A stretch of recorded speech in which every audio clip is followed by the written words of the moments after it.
Get us recording. Hold for the pause. All right. Okay, Mike Johnson, take it away.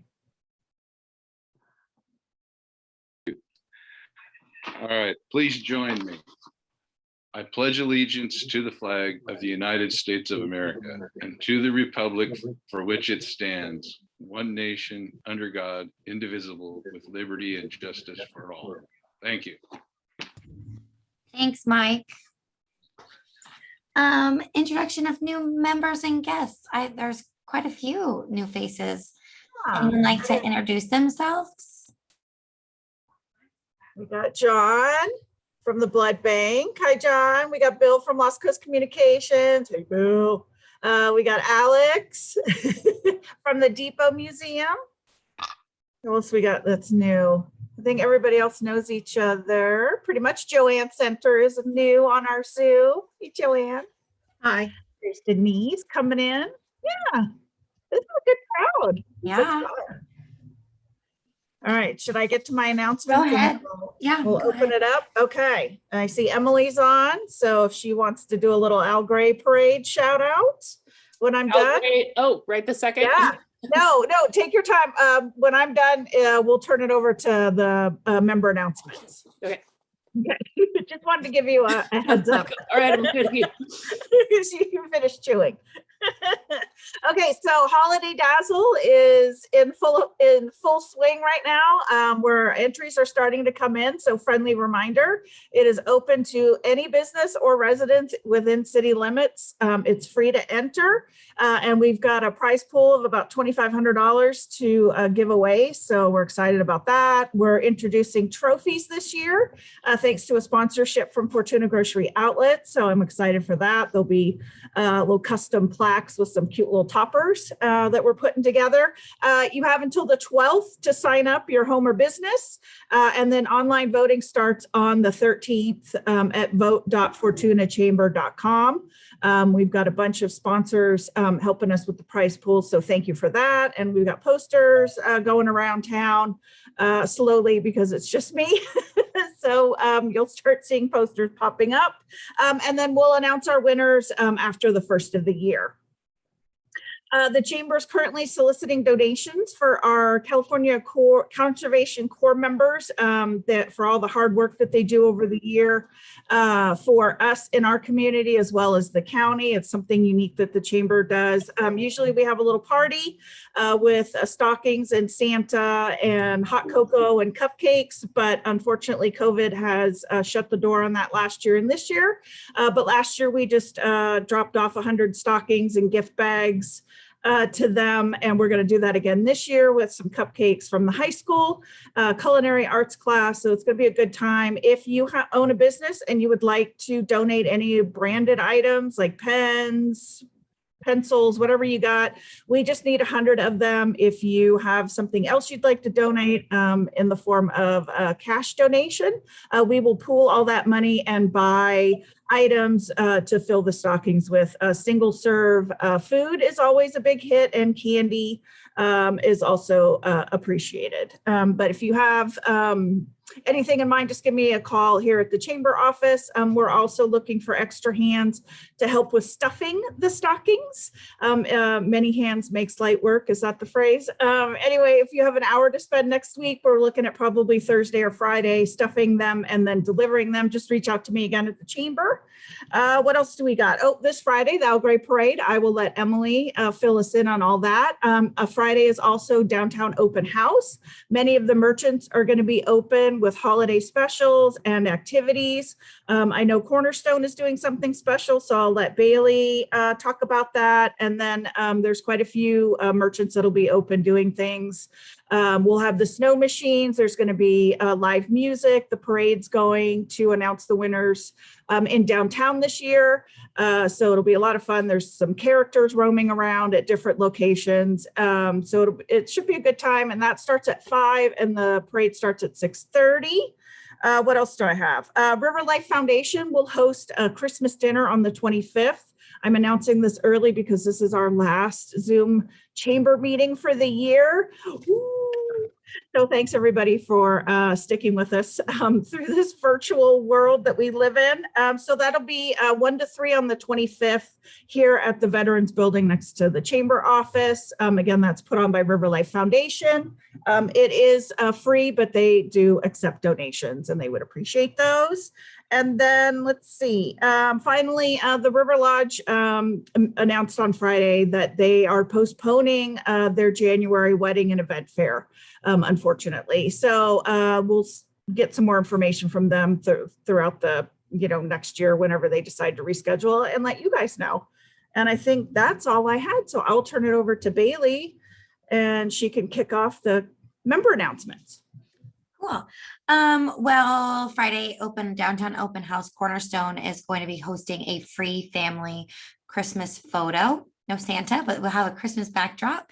And we're also hosting letters to Santa. So you can bring your littles by, they can write their letter to Santa. And Renee, correct, I don't exactly know. Emma said something about people do respond to these letters. Are those only the letters that get dropped in the box on the corner? Is that correct? Correct. Okay. Yeah. So yes, and by someone, of course you mean Santa.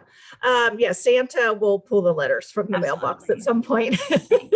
God, there's no little people here. Yeah. So anyways, come by Cornerstone. We've put some stuff out on Facebook, but if you have any questions, give us a call. There's going to be other stuff going on. The parade starts at 6:30, but I think it doesn't really reach down here till a little bit later. So we'll be going past 6:30, probably a little closer to 7. And then I'll let Emily kind of fill us in on the parade part of it. Thanks, Bailey. Okay, it is my time here. So we are still accepting entries for the parade. I'm not sure when that will stop, but you can sign up on the Fortuna Business Improvement District website. It's fortunabusiness.com. So it's any floats, tractors, trucks, bikes, or scooters can join. They just can't be more than 12 feet tall or 10 feet wide. So staging starts behind Redwood Village at 5 o'clock. There's going to be a holiday blessing performed by a Wiyot tribal elder, I think around 5:30, and that's going to be live streamed on the FBID Facebook page. So I think the route might be a little different this year. It's like supposed to be ready today, and we'll post that on the FBID website and on Facebook at some point. So if you have any questions, you can contact me. Our board member, Erica Thompson, is spearheading everything. So basically I'm forwarding everything to her at this point, but it should be a good time on Friday. Thank you. Thank you. I think, Merritt, do you have an announcement for us? Yes, I do. We have a council meeting tonight, so I thought I'd just run through some of the agenda items. We have a presentation from the Fortuna American Legion to Dennis Stevens for outstanding community service. And then we have an update from our very own Emily Hobelman with FBID on what's happening with FBID. So updates there. Number of agenda items, fairly routine, but there's some of the ones that are unique and different are the acceptance of the purchase of the property south of Newburgh Park by the city of Fortuna. So there's a resolution there. There's some changes to our part-time pay rate schedule to comply with minimum wage requirements. And then business items, we have an MOU, updated MOU with the Garden Club, and essentially letting them have our facilities at no charge, which I think they're pretty excited about. And then budget rollover for Measure E Parks funds, which will also include putting $50,000 towards the Roanoke Community Recreation and Park District for the creation of an assessment benefit district to move their pool project forward. We also have an update to the city's camping ordinance, really with more provisions to make sure that the sidewalks within the city are kept clear and really clarify the distinction between camping and sleeping to be consistent with the Boise decision. So that's one that's being brought forward by our police chief, as well as an interdiction program to pull drugs off our roads and highways before they get to our community. So our chief of police will be presenting that one as well. And then we have a couple of closed session items, one dealing with performance valuation of our finance director, and there's no issues there, but that is on there. And then also property negotiations for some of the property along Riverwalk Drive and across the river. So that's what we have for the council agenda. My mouse is stuck. Thanks, Merritt. Anybody else have any other announcements they'd like to share with everyone? No? Okay, cool. Well, Melissa and Thad with Enterprise. I have to unmute myself. I thought Becky Jackmany would have an announcement, but I guess not. All right, well, thanks everybody for coming. I totally shoot everything off the hip pretty much and just go with the flow. So I am not prepared at all for today, but yay, that's how we work. I want to thank everybody for coming and learning about what we've got going on at the Journal. And really, it's not just the Journal anymore. I have to catch myself when I say it. When I purchased the paper, I made it a big goal of mine to brand us as a media company. We are not just an alternative weekly newspaper anymore that prints every week. We are a massive media company publishing multiple publications every week and putting it out on the streets. So we have a lot of work that we do. So a lot of you know about me, so I'm just gonna flip this right over to Thad because he's the man that I tell everybody to go talk to because, you know, I don't write. So he is by far one of the most important people here at the Journal, and I would not be the owner without him. I would never have thought to do this. So Thad, take it away. Tell everybody how wonderful you are. You're too kind, Melissa. So first, I just want to say how excited I am to be working for Melissa and how excited I am that she took the plunge of first buying the Journal as a company, keeping it in local hands, and then you know, this expansion to the River Valley, which we're really, really excited about. So a little bit about my background for folks who don't know me. I'm from Oakland originally and came up to Humboldt to go to HSU. My wife was finishing her teaching credential and I needed my BA, and I thought I was gonna study English and be an English teacher, and took a couple intro to journalism classes and just really liked it and started writing for the school paper, and then stumbled my way into an internship at the Times Standard, which then turned into a career. And actually a not so known fact is when I was still an intern in the lifestyle section at the TS, one of the first like actual news stories I covered was the Fortuna City Council. That we had a reporter who was out on leave, and so I filled in for him for a couple months. And that was back at a time when we had really robust daily newspaper coverage. So I was at meetings with my counterpart from the Eureka Reporter then, and remember kind of the excitement of waking up in the morning and going and picking up the Eureka Reporter to read their story and figure out what from the meeting they'd gotten that I'd missed or what I'd gotten that they'd missed, and just kind of how exciting a time that was. And so I was at the Times Standard for a long time, and as kind of the Eureka Reporter went by the wayside and then cutbacks hit the Times Standard, I kind of got to a place where I was just a little bit of a rut professionally and just a little bit frustrated with kind of the direction of the Times Standard's coverage. And I was wanting to kind of write meatier stories that felt more important, and wanted to kind of have a little bit more say in the direction of a news outlet's coverage. And so almost 8 years ago, it'll be 8 years next month, I took the news editor job at the Journal, and just really have felt blessed to be there for, you know, not, as I mentioned before, not just a locally owned media company, but one with such a strong history, and one that was really, remains really, really focused on kind of doing things the right way from my standpoint. And then, you know, I think the acquisition of Enterprise kind of fits right into that.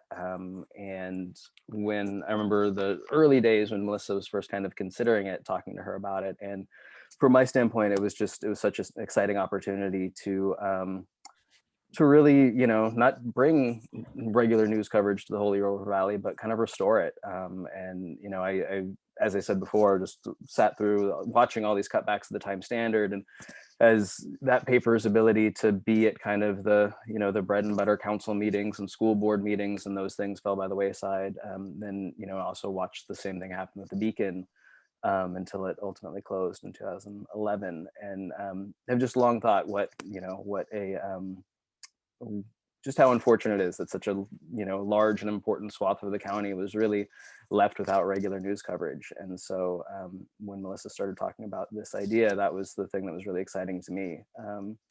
And here we are, I don't know, a few months into this new enterprise, and it's been really fun, really rewarding, and really challenging, of both trying to start regular coverage of an area that we haven't covered in this way before, but then also doing it while taking something that is 143 years old and really kind of cherished for what it is and its history, and making it into something different that still honors that history. And you know, what we're trying to work toward is, and I tell people across the bridge in Ferndale this sometimes when they're, you know, a little bit disappointed to see so much coverage of Fortuna or something, that the goal is to make sure, you know, ultimately that Ferndale doesn't lose any coverage, that it's just the rest of the valley gains coverage that's important to it. And so I feel like that's a really very much a work in progress, but it's something that we're really passionate about, and really really honestly dependent on all yours help and the community to help us kind of with this new thing. And I guess I'll close with that before taking any questions, but that's, you know, as a reporter, that's the saying is we're only as good as our sources. And the thing doesn't happen as much anymore, but when I was with the Times Standard, the thing that used to drive me crazy is getting a call from somebody saying, you know, my neighbor's house burned down, why didn't you have anything in the newspaper about it? Or there was this police standoff down the street, why didn't you have anything? And I was like, why didn't you call us and tell us it was going on? Because we would have loved to have that in the paper. And, you know, that's, I think that's very much the way we approach news gathering at the Journal, is that it's a partnership and we want to be reflective of the community, but, you know, we need you guys to tell us what's going on, because you know better than we do. Yeah. Well said. Let's open it up for some questions, because I am, like Thad said, we're only 2 months into the enterprise. And when I was first kind of pitched this idea to bring on another publication into the enterprise, was one that I really had a true big heart for, considering the fact that I've lived here, you know, our whole lives. And the enterprise is 143 years old, and it hasn't always just been the Ferndale Enterprise. It has had multiple names over the years. It's had multiple locations where it's lived, and I think I'm the 15th owner now of the Ferndale Enterprise. So it is pretty, it's a shock to people actually right now in Ferndale. I mean, we opened up for hospitality night. So for those of you who don't know, I'll tell a little bit too now. Oh, yay, here comes Mike Losi. He must be done with pickleball. I recently was able to acquire my new office location. So for the last couple of months, I've been trying to find a home in the Valley, because I'm just tired of driving to Eureka for so long. And through my Ferndale chats with their community, I ended up acquiring the Tri-Counties Bank building on Main Street in Ferndale. So the owner of that building is the wonderful Guy Fieri, and he has now when this building got proposed to me, I was like, yeah, right, it's Guy Fieri, like, come on now. And when I spoke to his family and really learned like what he wants to do with our community and how he wants to give back, and it really resonated well with what my mission is here for our community, is just to keep it as, you know, homegrown, as nostalgic as possible, and make sure that the things that we have that are here stay. And he loved the fact that I acquired the enterprise, and he was just wanted this building to be a community hub for people to use. So what I'm going to do is have the enterprise office there. You can pretend like I'm a teller at a window. You can come get money from me, but I don't have any. And that's just going to be my office. And then the other spots of the bank, it's going to be open to the community and the public to come in and tour it and check out all the old architecture. If any of you haven't been inside of a bank vault, it is really cool. We have all the old keys. So right now we're all trying to figure out how to open one of the boxes, and we're gonna like maybe stick some like, I don't know, like prizes or something in the numbers. So when visitors come in, they can try and guess and open it up and see if they win something. There's just so many possibilities in this building that the community is responding very well to it already. One half of it is going to be Guy Fieri Shrine, because he's our man and he owns the building. So we've actually already got the pretzel cart that he used, and we've pushed it up to the bank, and we've got it sitting in there, and people can come in and check it out. And like, I'm fascinated by this pretzel cart already. I'm like looking at it thinking like, where did he put the pretzels? Like, where did they go? Like, it's just this big metal thing. But it's very cool, and it's definitely going to be a work in progress for me. A lot of people are coming up to me going, Melissa, you're crazy. What are you doing? You bought the journal, you're buying the Enterprise, and now you're going to open this? And I am not a writer. I am not, like, my job now, Kyle is Wyndham, who is not visible at the moment, but his job is to contact all of our clients and do all of our ads. He's the sales manager, and I had to relinquish that job when I bought the paper.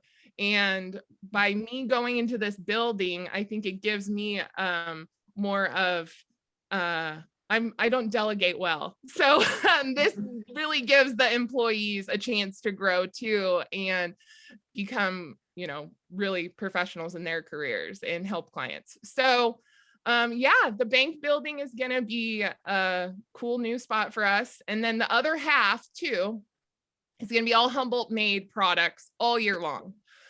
So a lot of Humboldt makers right now don't have retail space. They don't have a shop that they can show their goods. So we are going to welcome all of those makers to come in and bring their goods.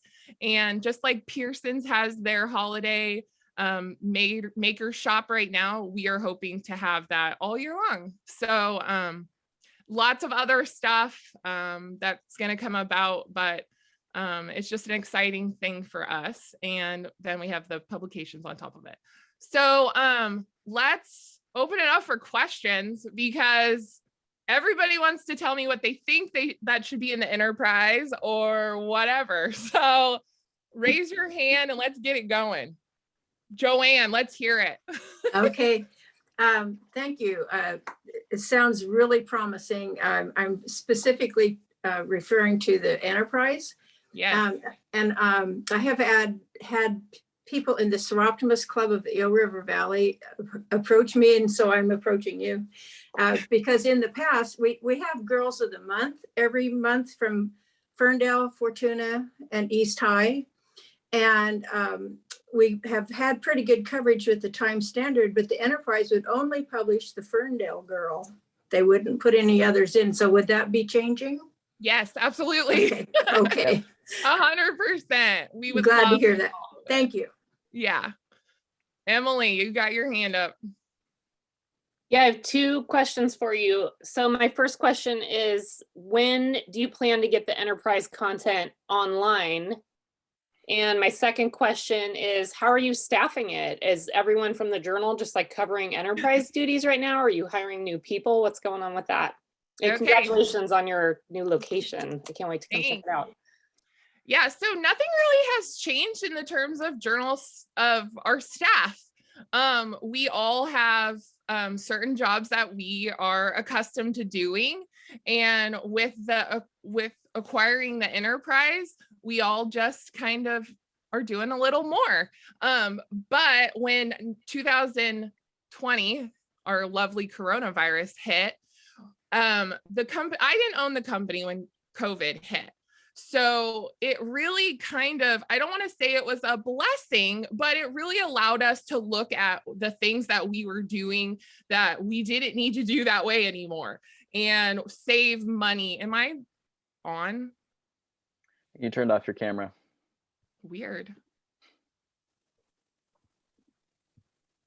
You can't Still hear you though. start your video because your host stopped it. Oh, Renee stopped it. Yeah, sorry, I hit the wrong one. I meant to stop myself because my puppy's getting into trouble. Okay. So I'm off a little bit. Okay, so also one of your questions, when will the enterprise content be online? Never.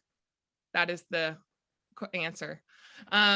I am a firm believer of the freedom of the First Amendment, the press. I feel like the words should be on paper. They cannot be altered.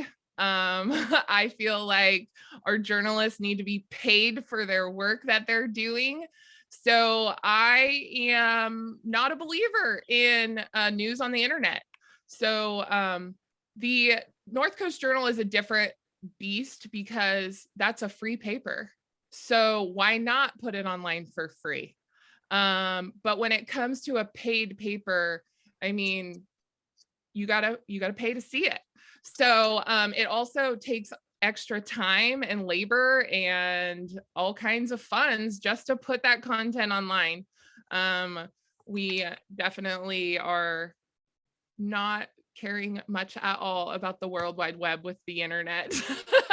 I mean, I'll just say in response though, the Anderson Valley Advertiser, that's, you know, you got to pay to get that paper, and they do a paid, you have to pay to access their content online as well. So maybe in the future, right, that might be something to consider.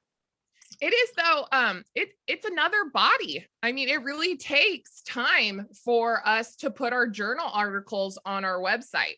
It's a good, 6-7 hours to get all those stories uploaded. And then you can't just post it and think that it's done and it's up there. You have to do the back end stuff to make sure that it's worth it for you to put it online. So you're getting all of the Google search results and things like that. Otherwise, it's just worthless.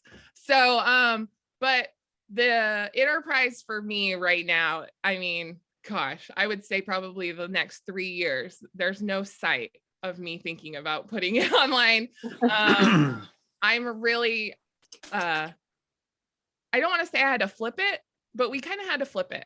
The enterprise was at a point where it needed support and it needed something to get it rejuvenated and back into people's hands and reading it. And so far what we've done coming out the gate and adding Fortuna, which was, I don't want to say it was a desert, but we didn't have anybody covering our city council meetings or anything like that. And now, the light is shining on Fortuna, and all of the people, we have people looking at us now. So any questions more here? I've got. If I could jump in just real quick, Melissa, before that, on the staffing issue, Emily, one thing I want to point out is that I'm here talking to you guys today, but this is definitely something that like you kind of intoned, the entire journal editorial department is involved in, and we're all, picking up pieces and kind of pulling it along together. And then we're really dependent on a big, hopefully growing group of freelancers to contribute to what we're doing. And so if anybody here is interested in reporting or writing, please reach out. We're constantly looking for, or taking photos for that matter, constantly looking for good people to contribute what they can. So. Melissa, I would like to say hallelujah, keep it offline. Yay, thanks, Rick. I just have one question. If you're enlarging geographically from Ferndale, so you're taking in Fortuna, where else? It's going to be a slow process just for the Eel River Valley. The Eel River Valley is, to us, I mean, Thad's going to probably include Garberville a little bit sometimes when we get press releases, but Riedel definitely is a town that has a city council that needs to be looked at as well. So I would say as our paper grows and our freelancers, and, we have a lot of great writers in our community that we can cover all of these areas. So, Riedel, I think definitely for sure is our next little extension. Lolita there's not much happenings there, but Lolita definitely, but no farther. That's about it, So right, Dad? Will you just call it the Enterprise or no longer the Ferndale Enterprise? Yeah, if the public's kind of picked up on it a little bit, I've kind of dropped the Ferndale. Legally, I cannot until I go in front of the courts and ask that I can drop Ferndale. But right now, it's the Ferndale Enterprise. But most people just are calling it the Enterprise, just like they call it the Journal. And we also, for those of you who don't know, we haven't really said this, but we also have the Trader, which was a publication that was started 30 years ago in Garberville during the Corona pandemic. The owner of that publication had called me to say he wanted to print an obituary to close and kill off the Trader.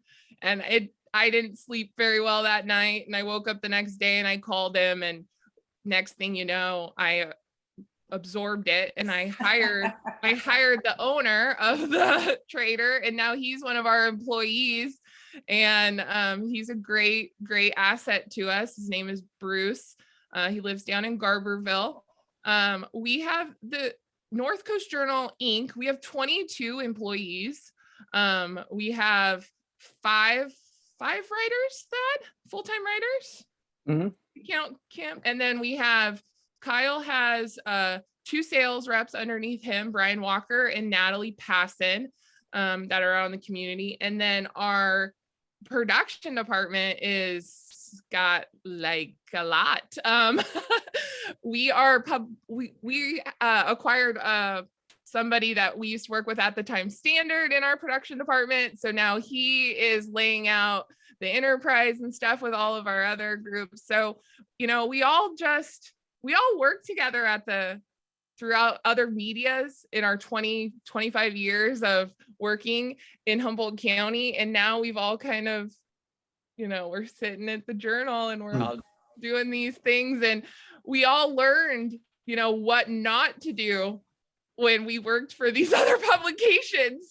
So we're kind of turning back the tables, and, I'm not going to put it online, Rick. That was the downfall of the Times Standard, when they told us, don't sell the newspaper anymore. You sell online, you sell the website. And I was like, no. So we're definitely doing things old school. And Where is all your printing done, Melissa? So we print over in Samoa at Western Web. The wonderful Rob Arkley acquired this brand new printing press. Oh. And when the reporter went out, one of their employees, Steve Jackson, bought the press. And now he prints just about everything. I mean, he's printing our ballots that we, choose our city council members on even. Okay. And we also publish Renee's newsletter. That is something that we do in our publishing house. We help Jeremy with his websites, and we just do all kinds of stuff. We're not just a newspaper. So Renee, your hands up. Yeah, so I have the more hard-hitting questions. Are you ready? Yeah, she's been working on them for like a month. No, not really. No, so 2 things. Copyright issues, of course, are a big deal, right? I notice, it's so easy nowadays with the internet to just copy a photo and share it and not realize that that's somebody's creation potentially, and that you might be running afoul of certain things. So can you kind of just, or Thad or whoever, just kind of talk through like some typical issues that you've seen with your material being used on social media, probably more prevalent than anything else. And then my second question is, why do you feel that independent local media is so important to continue? Thad can answer that. You can answer both of them, Thad. All right. On the copyright front, intellectual copyright issues are kind of ever present in the digital age with newspapers. And so, and it goes both ways. Absolutely. We always have to be really cognizant that if we are taking something from social media site, that we're doing it under grounds that constitute fair use, that it is newsworthy in itself. And there's kind of a checklist that we go through to determine whether that's the case. And then the flip side of that is absolutely, we're constantly seeing our photos or photos from our freelancers that are taken from our social media sites and shared. And it's one thing to share a post from the journal site. It's another thing to save the photo from the journal's post and then post it as, as though it were original content or not citing the sources. And so, on any given week, it kind of ebbs and flows, but sometimes, one of those copyright issues will kind of blindside us, and it'll eat up a good chunk of our time trying to figure it out or making an official request that somebody takes something down.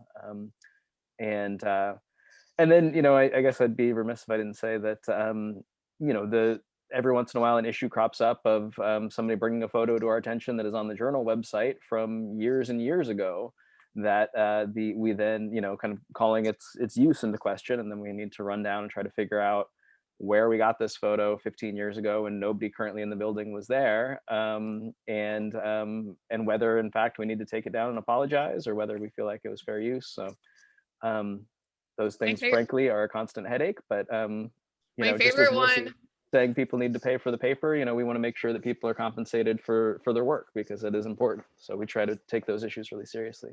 I gotta say my favorite one, Thad, the Yukon Gold potatoes. So like 10, 12 years ago, our journal did a story about some potato thing, I don't know, and we had a stock photo of a Yukon Gold potato, and apparently that potato had some copyright. I mean, things change, and we got a thing sent, and really you have to be profiting from stealing this photo. So that's one thing that we do have on our side, that we're a free paper, and that if a photo ever does come up that we have an issue with, we're not really profiting from a Yukon Gold potato. So it was easily kind of swept aside. Most copyright issues can be easily solved and fixed. So do you have any best practices for, us lay people, if we see something and we want to reshare it, like how to attribute it correctly so that you guys are getting the credit that you deserve for something, or whomever? I mean, it could be any intellectual property on social media, right? Yeah, I mean, to me, I think that especially for lay people, it comes down to, I think issues of kind of common thoughtfulness and decency, and that if you're looking to share something that somebody else has, ask them, for their permission, credit where it came from. And if you are sharing something from a photographer's Facebook page or Instagram account or a publications, it's best just to share their post, and that way everybody can easily kind of trace back where it came from. Yeah. Those are the basics. Okay, so now why is independent local journalism so important?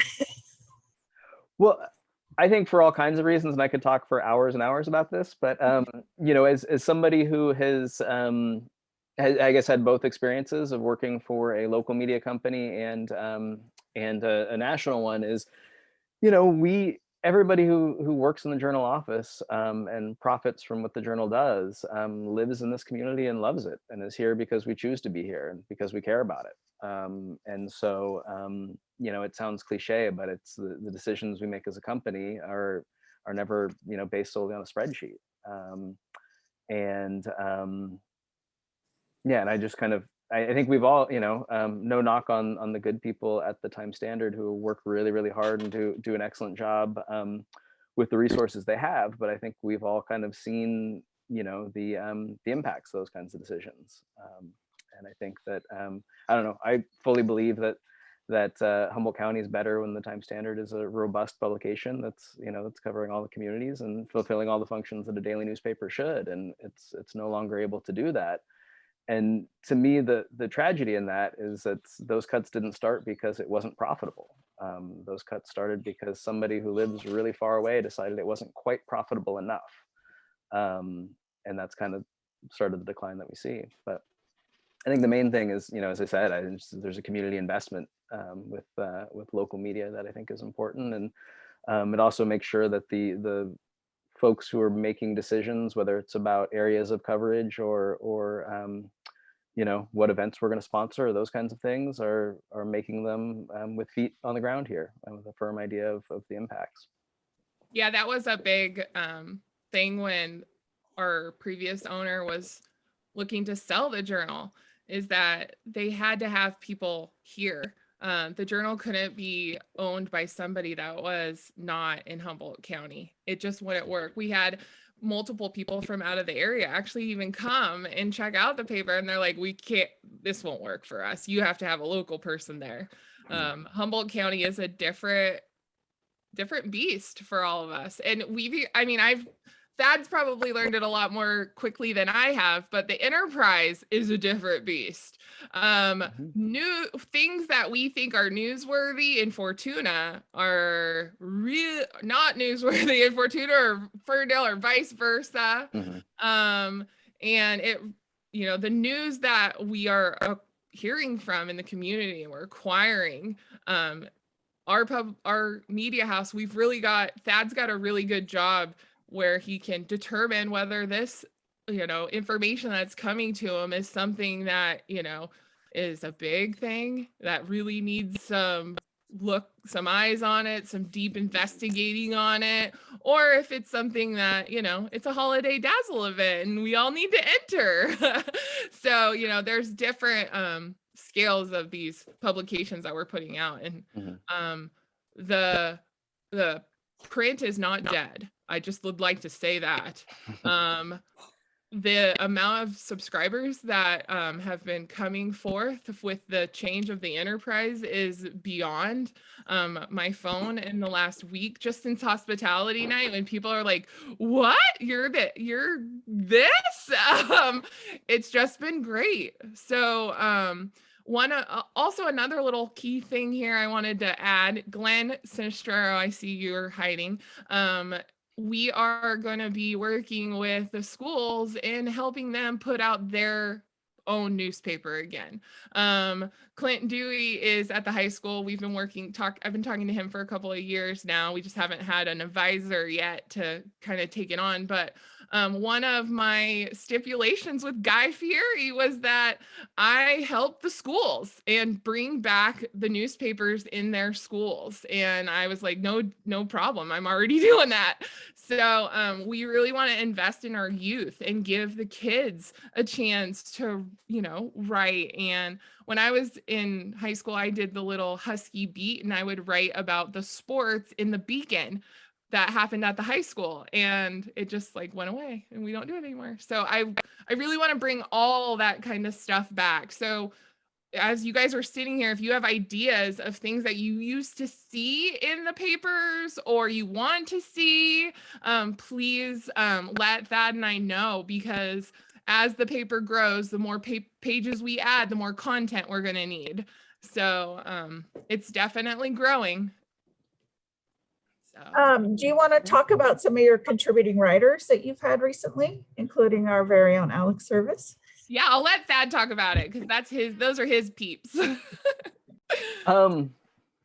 Yeah, I mean, I can't stress enough how both at the Journal and now at the Enterprise that we just can't do what we do without a really kind of robust group of community members who want to contribute. And it is just endlessly gratifying and humbling to me to get a call from somebody in the community who is interesting and talented, saying, I got this thing I want to do, and I want to be a part of what you're doing at the Journal or the Enterprise, and I think it could work well together. And so it's by far one of the most gratifying parts of my job. But yeah, for the Enterprise, it's been that has been just a wonderful experience, getting to know a different group of contributors. And so, you know, as you said, Alex has already contributed some wonderful things to the Enterprise, and us kind of repurposing the Grave Matters features in a new way, and kind of keep those at the forefront of people's mind in October, even though you know, in-person events weren't feasible. And then we've roped her into writing a semi-regular history column for us too, and so we're gonna have a rotation of history historians writing regular columns. So every fourth or fifth week you should see something from Alex. I think that's a great example of how we're leaning on the expertise of people in the community to and really trying to share that with the broader community. I think there's Humboldt County in general, but especially the River Valley is just so historically rich, and there's so many wonderful stories that still resonate and are just really we see echoes of them today. And so I think being able to share those is great. And then with the enterprise, we've also been able to kind of think outside the box a little bit as far as traditional news content. And so one of the things we did out of the gates is we had a fictional a piece of fiction that was told in kind of serial fashion in nine consecutive issues by Jalen Bailey. It was just really wonderful, and she's working on another one for us. So yeah, I think that one of the things that is present at the Journal, but is really special about the potential of the enterprise, is that it is a true community newspaper. And so we want people to feel a part of it. We want people to feel reflected in it, but we also want people to contribute to it and to help us make this thing as interesting and as reflective of the community as we possibly can. One of the hardest pieces of content that we have getting are the birth announcements and the anniversaries and stuff like that. And those are all free for you guys to send in. We want all of that stuff. The community just loves it, especially the babies. And it really marks history. I mean, these papers are not going anywhere. So I've had people come in Friday night that were like, oh, so my granddaughter was in this this week's paper. Do you have any extra? So, it's really fun to see and hear. So. One specific plug I'll put in for contributors is on the Ferndale side of things, we have Ken McCandless, who's been the Enterprise's sports editor for some time, and is wonderful. He's extremely passionate about high school sports and wants to go to every single Ferndale high school sporting event and write about it for us. And it's just such a huge resource, and it's not something that we could replicate by finding an outside writer and sending them to Ferndale to do that. And so we are kind of desperately seeking his Fortuna counterpart, somebody who is just is Huskies to the core and wants to be at all those events and wants to kind of share that passion with the community. So if you know anybody, send them our way. Yeah. Any other questions? Oh, yeah, I saw a hand. Look at you. Oh, there goes Emily. Just a quick one. How do we subscribe?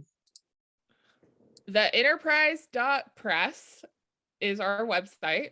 I'll put it in the chat, and all of our information is there. You can send letters to the editor if you want there. You can contact Kyle there, and that's about freaking it. You can't read any articles. But yeah, the paper comes out we publish on Wednesday nights. We go to the press, and then they come off the printer on Thursday mornings, and they hit the streets. They usually arrive in Fortuna's mailboxes on Fridays, and on Saturdays, my phone starts ringing, and I blame it on the post office. So call the post office. What else? Renee, you got your hand up? Mike. No, I took it down. Oh, I forgot to take it down. Sorry. Go ahead. Mike Johnson. I had to unmute. Couple questions. Number one, are there back issues available at the new Enterprise office / bank? Yes, there are, except for I don't have the first issue. I think we ran out of it already with Rex Rigney on the front. I can't find them. Well, I got that one. Okay, I'm missing serial number 8 for and also Jen Bailey, she's actually gonna be renting one of our rooms in Ferndale as her little writer's nook. So she called me on Friday, and she had a question about something. I said, oh yeah, come by my new office. And next thing you know, she's she's measuring walls and she's gonna move in. That's awesome. All right. Yeah, it's gonna give, that's her inspiration, I guess, that gives her. And if you guys have been reading her stuff, it's really cute. I know Amber has. Thank you. Alex. Old-fashioned hand raising. I was trying to figure out how to do the technological one and figured I wouldn't bother. So yes, I mean, it is fantastic that the enterprise is continuing forward and that it is expanding across the river into the rest of the Eel River Valley, because I work with newspapers as a historian, using them as a historical research tool. And for a lot of the local history books and articles and exhibits and the grave matters and all of that, the local newspapers of past years are one of our biggest and most important sources. Right. And I've been doing a lot of research recently on newspapers.com using actually the really earliest Ferndale Enterprise issues from 1878 up to sometime in the 1920s. Those are all on newspapers.com at the moment. And one of the really crucial things about that is that a lot of other newspapers existed at the time in the kind of rural Humboldt area that stopped, went out of existence in the late 19th century or the early 20th century. And some of them, no archives of them exist at all. Like the Ronerville Advance, at one point, I think the Ronerville might have had 3 separate newspapers at one point in the late 19th century. Ronerville Herald, I guess, was one of them. And those newspapers don't exist anymore in physical form because Ronerville had 3 big downtown fires and the archives of the newspapers were lost. But the Ferndale Enterprise would often reprint articles from other local papers when they thought it was material that their readers would want to know. So a lot of the Ronerville coverage actually only exists these days in forms such as Ronerville Herald articles reprinted in the old Ferndale Enterprise. So it's a huge historical resource, and it's not the same when it's just online news posted on various different sites. In future years, when historians are trying to write the history of our times, they're going to be going crazy because most of the sources aren't going to exist because it's just ephemeral blog entries that can't be traced anymore, whereas real honest to gosh, old-fashioned newspapers are still going to be resources that the historians can turn to and find out what was actually going on as the people saw it at the time. Mm-hmm. Yeah. And another question actually on the history of the Enterprise, is there an actual Enterprise archive in terms of old photos, et cetera, because for one of the articles that I was working on, a photo was credited as being, from the Ferndale Enterprise collection. Is there a Ferndale Enterprise collection, and is that available as a resource for historians? Yeah, I am told. So when I purchased the Enterprise, I did not purchase all the archives. Caroline still has all of them, but she was working with the Ferndale Museum on digitally getting every issue put on digital. So they have, the Ferndale Museum has all the Enterprises on digital file, I believe. And then I hope they would have all the more archives too. But I know like that Caroline definitely has a lot of archives, but I don't know if she has them all the way back to 1878. But and I don't know what she's gonna do with them either. Like that was a question, like when we were, discussing the purchase, I was like, I don't want them. Give them to the library or give them to the museum. That's where I feel like they should be, in a safe, secured spot. Because it's history. It is truly history. And if they're gone, then, it's truly the stories that I've just heard in the last couple months of acquiring the Enterprise is just insane. And and Jeremy, I tried to get him to let me in my office in Ferndale into his building since my name is on his door above his wall already. But the Enterprise has been, the offices, they were in the VI, the very first Enterprise office was like connected to the very end of the VI. Alex, you probably even know more, but And then somebody told me that the Enterprise was in the building, the bank building. And I'm like, what? So, there's lots of history that I have to, get myself caught up on. 30 years of the Journal was pretty easy, but 140 of the Enterprise is definitely not. Well, Renee's gone. Any other questions, you guys? Anything you guys miss? Anything you want to see? Like the Beacon the Beacon was my thing when I grew up that I remember. And I'm striving for this paper to be very similar to that. So, Renee, I think that's about it for us. I think that's it. Yeah, you did good. Thanks. You made it. You survived. Yeah, good job. Great. Thank you both for being here. I know I'm excited as a Ferndale native growing up with the Enterprise. I'm excited to see the changes. So thanks for being here and answering questions, and be sure to give them your story ideas as you hear them. Let's really get some good news in the paper these days. And now I have to go wrangle my puppy. So we will see you guys after the new year. So enjoy a Zoom break. I know I will. And we will be back at it in January sometime as soon as I get some speakers lined up. So remember, sign up for Holiday Dazzle by the 12th. Come down to downtown on the 10th to see the open house and the parade. And then, I think that's it for now. We'll see you sometime in January. And Merry Christmas, Happy New Year, all that good stuff. Okay. Bye, Merry everybody. Christmas. Bye, thank you.